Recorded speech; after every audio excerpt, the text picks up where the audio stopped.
भगवान गौतम बुद्ध के जीवन से जुड़ी कई प्रेरणादायक कहानियाँ आपने सुनी होगी। बुद्ध के विचारों से व्यक्ति का जीवन बदल जाता है। तभी तो अंगुलीमाल जैसा डाकू भी बुद्ध से मिलकर भिक्षु बन गया। गौतम बुद्ध से जुड़ी एक नहीं बल्कि कई कहानियाँ हैं, लेकिन भगवान बुद्ध और आम्रपाली की कहानी सबसे ज़्यादा प्रचलित है।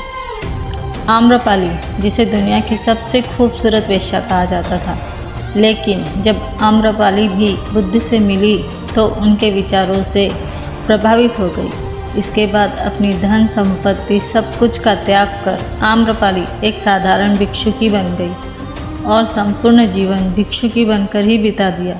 जानते हैं गौतम बुद्ध और वेश्या आम्रपाली की ये कहानी। कहा जाता है कि एक गरीब दंपति को एक आम के पेड़ के नीचे कन्या मिली थी।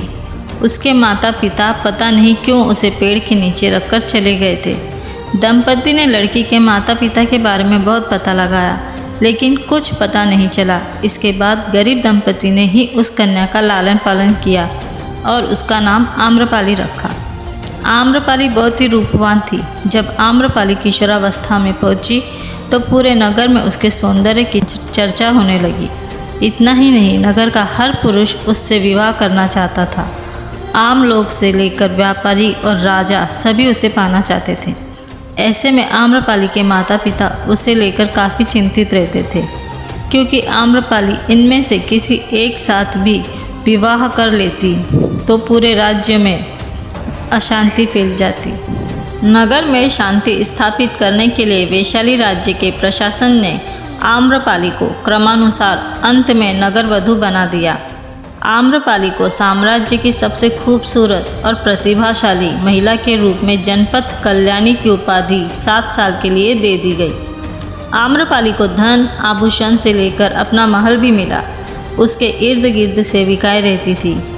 फिर वह राजा के दरबार की नर्तिका भी बन गई। ज्ञान प्राप्ति के 5 साल बाद गौतम बुद्ध बिहार के वैशाली में जब पहली बार आए थे तो उनके स्वागत के लिए वहाँ की प्रसिद्ध राजनर्तकी आम्रपाली गड्डंक नदी के तट पर पहुंची।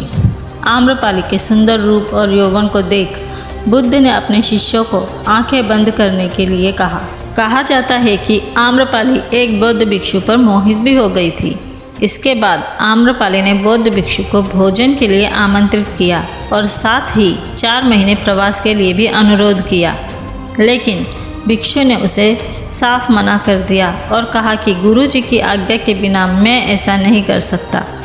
आखिर में आम्रपाली ने बुद्ध के सामने हाथ जोड़कर कहा कि मैं आपके भिक्षु को मोहित नहीं कर पाई, बल्कि उसकी आध्यात्मिकता ने मुझे ही धर्म की राह पर चलने के लिए विवश कर दिया।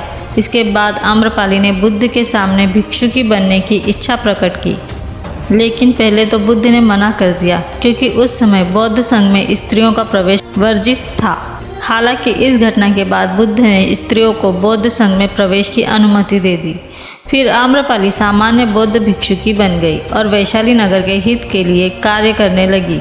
उसने अपने केश कटवा लिए, सारा धन बांट दिया और भिक्षा पात्र लेकर सामान्य भिक्षुकी बनकर पूरा जीवन व्यतीत किया।